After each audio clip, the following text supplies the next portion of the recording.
God is good, man.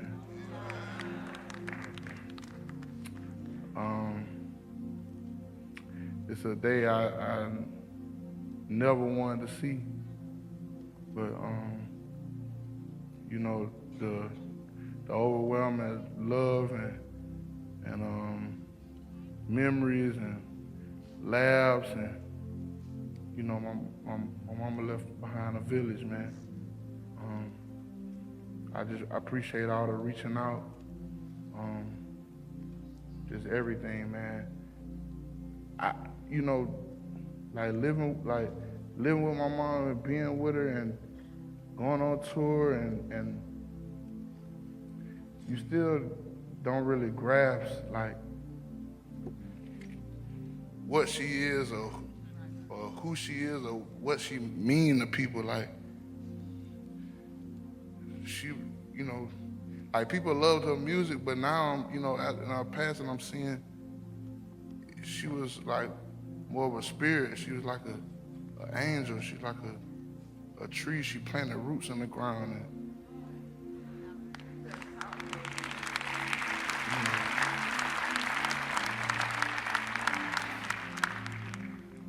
man, my mama, that's my dog. That's more than my mama. That's like my best friend. Like, man, she would come to the studio with me, like, and she still had that fire, man. Like she never lost it. Like, I made a song called Miss Angie Stone. I wrote it like for her to sing the hook, and you know I did the hook, and she's like, nah. She's like, nah, son, you can go ahead and do it. But we went in the studio. She came in the studio with me, like bombarded my session, like just took it over.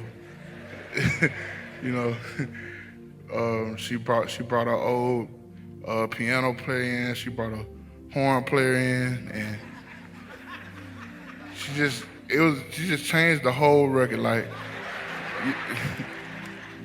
but it was amazing, man. It's like, and she told me just sit down, like, just go over there.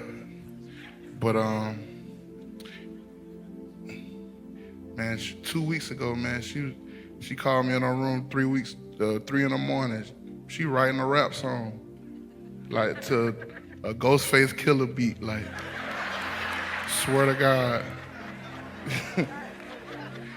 She just was a showman, man. You know, the show always had to go on, man. She, you know, my mom had a condition with her legs. She couldn't walk for like 6 months, and you know, we was in she had to go to rehab, and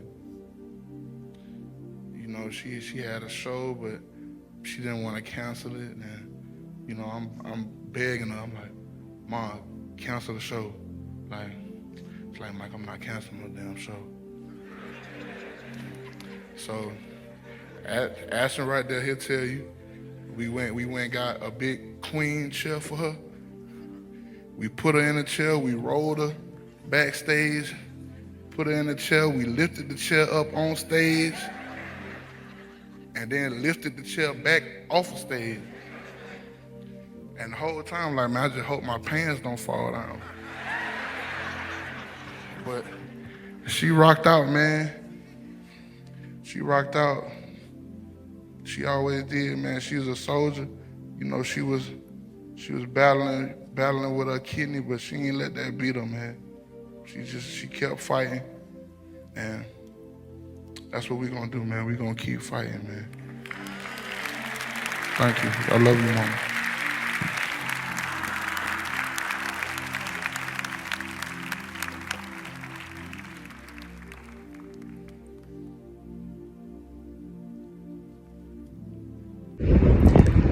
like we told you, we will be giving you more updates with regards to the celebration of life service and funeral service for Angie Stone. We've seen a couple of speakers, we've seen a couple of pastors, a couple of popular bishops, coming out to give their own speeches, and of course, musicians in full attendance. Friends and family of Angie Stone have gathered, we all know it's going to take multiple opportunities to celebrate her historic life. Multiple services. One is planned already today today, and it's taking place right about now. And of course, the other is going to be tomorrow. The singer and songwriter is being honored, and of course, in two separate ceremonies, like I've told you.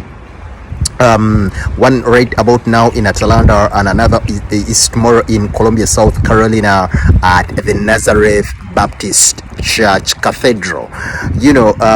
Like I've been telling you, so many big names in attendance: Tyler Perry, Kirk Franklin, Anthony Hamilton, Tamela Mann, Crawley, and so many other friends, family, Hollywood musicians, and so many other people from different spheres of life. As we had told you, the plan was always to have two ceremonies for Angie, and of course a big public event is right about now in Atlanta, and a smaller one, and of course the more intimate one that will conclude with her being laid to rest, will be in South Carolina just tomorrow. Early on, the event started at around 11 a.m. at the Word of Faith Family Worship Cathedral, that is in Georgia, Astil, and of course we've seen prayers being held, we've seen a couple of speakers, and of course it's a very emotional atmosphere. Family members, the children, Damon and Michael, are all dressed up and seated in front, and of course some of the close relatives and family, although we've not seen D'Angelo attending, we've not seen footage of him in attendance, but of course we are sure maybe tomorrow in tomorrow's event he will be coming out also to pay his own tributes to the legendary queen of hip-hop, that is Angie Stone, whom actually co-wrote some of his songs. So we'll be coming out to give you more updates, but of course the family needs prayers in this moment in time, because it's really very emotional, and the atmosphere is all full of a couple of tears here and there, and of course celebrations, and you can say that Angie Stone was really loved by people. More prayers and messages of sympathies to him, and of course everyone who was close to her. Yeah, kubanga jakubeerayo.